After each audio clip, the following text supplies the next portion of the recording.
Hey everyone, welcome everyone. It's so nice for you to be joining me in today's session. There's something that came out, and it was through a conversation with somebody. And we went into quite a bit of depth. And at the end of it, they kind of gave me this blank look. They walked away, and part of our conversation included a bit of information sharing, instructions, but they walked away, and I felt like, well, they weren't listening. They were just standing there and kind of just nodding and kind of taking in this information. And this actually led me to think, how many people actually are listening to learn or just listening to respond? Because listening to respond doesn't really get you anywhere in life. Because, yes, we need to respond with yes and no type of answers, but we want to listen to learn, to be able to grow ourselves as well as, well, help the people that we're actually communicating with. You see, when I started looking deeper into this, I suddenly got to realize something.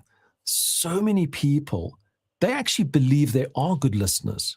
Yet, when they walk away from the conversation, they actually feel like they've got no clarity, or they actually leave with a level of frustration.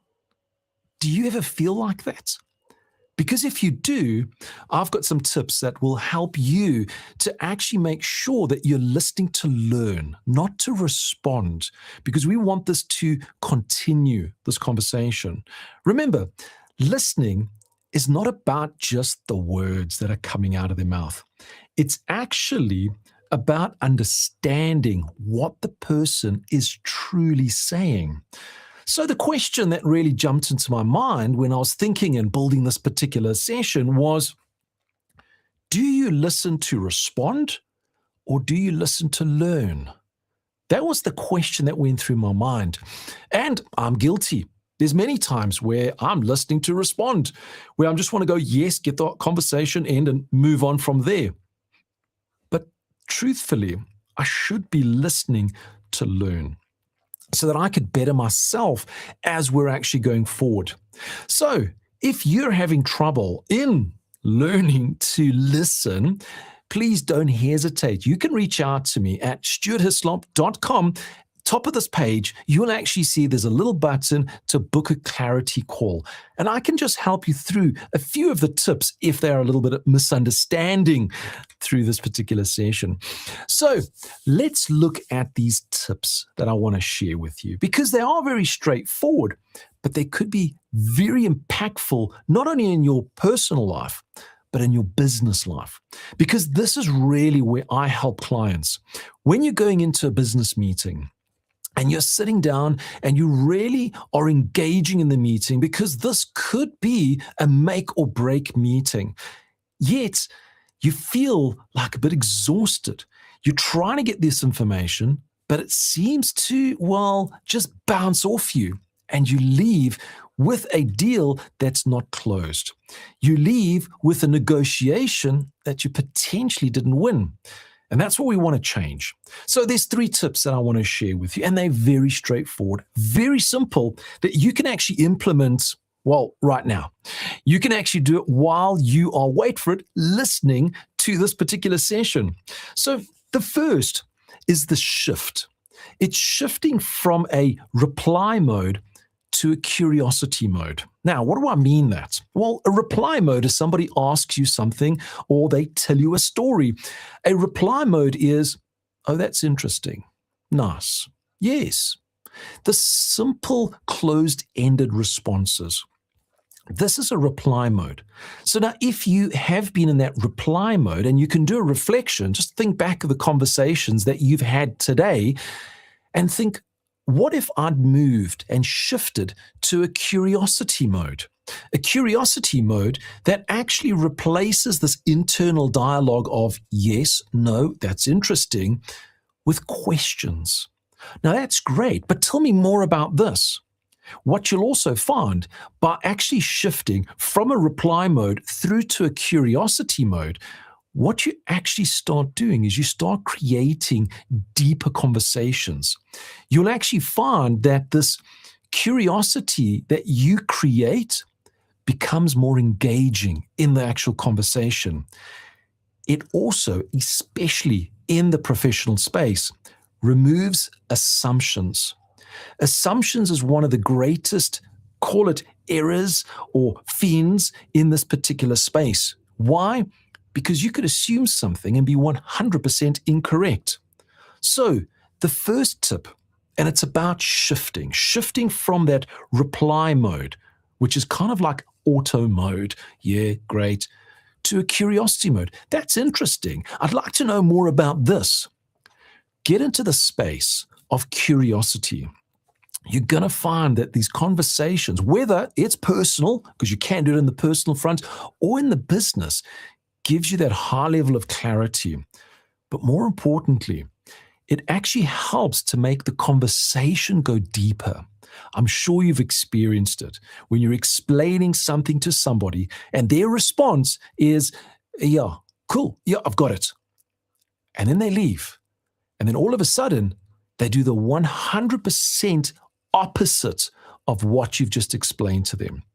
Rather, if they had just gone and asked one question to keep that conversation for clarity, you'll actually find things go a lot better. So the first tip, it's shifting from that reply mode to the curiosity mode, because curiosity is going to get rid of those assumptions. The second tip, and this is the tip that really is the one that you can actually start doing right now as you're starting to go forward. It's actually practicing this attentive and transformative listening. So what do I mean by attentive and transformative listening? Many of us think that listening is only done with our ears. And, well, yes, it's kind of correct. You do only listen with your ears, but it's your body. What you're doing, you actually also start listening with your eyes. You also start listening through reflections on what the individual is saying, through empathy as well. So what do we mean by this? Well, when somebody's having a conversation with you and you're actively listening with your ears, which is great, but if your eyes are looking out into the distance and you're actually looking at whatever it is in the distance, your mind starts to focus. Even though you're still listening, your mind is traveling somewhere else and you'll actually miss the conversation. So how do we actually become more attentive and transformative in our listening? Well, the first, maintain eye contact. When somebody is talking to you, have the eye contact with them. What actually happens is your body recognizes that this individual or this object in front of you is giving you information that you should be processing. So not only are you processing through your ears, but your eyes are actually focused to say, let me actually take this information and bring it in. So think of it this way. You're actually watching this particular session. Now, you can do this as a simple exercise. You're listening to me, but if you actually go and look off to the side or pick up your phone and start reading something on your phone, your mind focuses on that. And what's amazing, it's almost like our ears turn off. We don't see anything. We don't hear anything. So keep the eye contact. Keep your focus on the object that's giving you information, and you will actually find that you'll be more attentive to it. The second is the reflections. The reflections is not just standing like a person nodding your head, but being reflective, adding to the conversation. When somebody says, hey, by the way, we did this, you can actually respond and say, that's amazing. I remember you doing this, you're reflecting on it and adding to it with more conversation. This part really helps you to internally process what is being said so that you can be part of the conversation. And empathy, well, if it is sad or if it's happy, show the emotions. Respond to it in a way that is empathetic, because a person could be telling you something that is really exciting, and your response is, oh, that's great. How do you think they're going to take that? You see, when you start to become more of a person that's attentive and transformative in your listening, you're going to start building deeper relationships with the person that you're speaking to. And once you start building, especially in the business environment, when you start building deeper relationships, trust is the big part of a deep relationship. And once that trust level becomes secured, your business practice starts moving forward in a much easier fashion. So start practicing this attentive and transformational learning where you can actually, through eye contact, through that empathy, through the reflections of those conversations, start building up those deeper relationships so trust starts to actually skyrocket and grow. Such an important part of building these relationships with our clients. So, from shifting from a reply mode to a curiosity mode that keeps that engagement, to actually the tip number 2 is practicing being more attentive, being part of the conversation with your eyes and actually responding into the conversation, not just around the conversation. The third tip, and this one is one that takes it even further. This is something where we need to observe more than the words that are coming out of their mouth. As much as you've got the eye contact and you're responding through thoughtful responses, it also goes to our body and our tone, our language, everything else. So when you're having a conversation with somebody and they're telling you something funny, if you just stand there with a very solemn face, you just show no emotion and you're going, that sounds interesting. Or with a smile on your face and going, oh, wow, I can't believe it. And you've shown the excitement. You see, when you become part of the conversation with your body, with your face, with your expressions, you're actually going to start to hear those words in a totally different way. And the great thing about this, it actually makes conversations a lot more fun. You'll actually want to be part of the conversation because you're actually almost feeling the same, call it the thoughts and feelings that they have while they're sharing it with you. So your body language should be open, shouldn't be closed, arms closed, head down, eyes squinted. It should be open. It should be with a smile on your face if you're enjoying it. If it's sad, you're showing those expressions in your face. But your body should be open. It should be almost facing them so that you can take in this information. You know, if you're standing there and somebody's talking behind you, it's very hard to be part of the conversation. In fact, you'll find that you're going to miss out half the conversation, even if you are concentrating on what they're saying. It's one of the reasons why, if you think back to school and education, a person is standing in front of you, talking to you. They don't stand behind you and talk over you. They talk to you. Why? Because you're facing them. You're actually accepting what they're actually saying, reading their body language and taking it from there. You do the same. However you respond, well, it'll be through your body. You could say, that's great.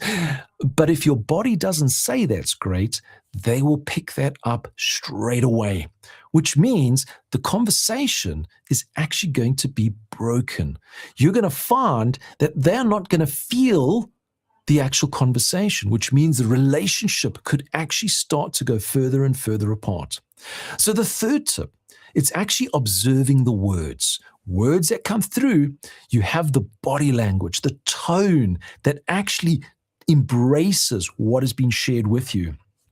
The awareness actually starts to strengthen the more the communication continues. And you will actually find that throughout this process of having these conversations with your body language, you're going to learn a lot. You see, the big part of listening to learn is actually accepting the words, but accepting the words through your eyes, through your body, making sure that you can actually feel all of that. It is such an important factor in business to make sure that when we are with clients, remember, that client is coming to you because they trust you and they want to do business with you. Yet, if you're ignoring them and not listening to them, the chances are they will go to somebody else. And that's going to affect your business. The same happens in your personal space. You need to make sure that there's that level of engagement that actually opens up the curiosity to want to have a conversation. This is the important part of listening to learn. So to recap on these 3 little tips that I wanted to share with you, the first one, it's actually shifting from that reply mode, yes, no, to the actual curiosity mode. I love that. Tell me more about that. It really helps to deepen the conversation, to get more clarity so that when you leave, you understand everything. The second is practicing that attentive and that transformational listening, where you're actually keeping the eye contact on a continual basis, reflecting on what they say with words that are part of the conversation and being empathetic.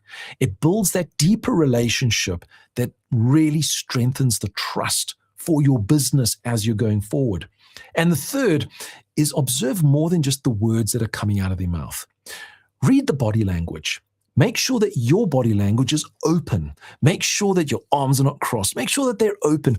You can be animated with your hands if you want to, but make sure that you're taking in not just the words, but actually the environment. And that becomes part of it. It's a memorable experience that I like to feel. So the question that I asked in the beginning, do you listen to respond or do you listen to learn? Because listening to learn, especially in the business environment, is so crucial for that growth of your business.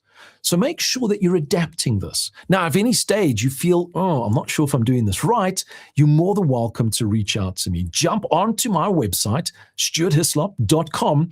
Top right-hand corner, you'll see there's a button, book a free clarity call. It's a no obligation. It's not a sales call. It's geared to help you to get the clarity. So if you felt that in this particular session, you were doing more just listening to respond than listening to learn, book that call and I'll help you through that particular journey. So these 3 tips, it's really going to help you, not only in your professional life, but it can also help you in your personal life because you're a human. And, well, I'm wanting to make sure that you do become that better version of yourself as you're going forward. As Stephen Covey had put into his book, seek first to understand, then to be understood. Seek first to understand, then to be understood. I thought that was a powerful quote to end off this particular session. So if there's anything from this particular session, just take one thing from it and implement it in your daily life from today. Now remember, learning only creates the awareness. It's the actions that actually create the results. I look forward to seeing you in the next session. Cheers for now.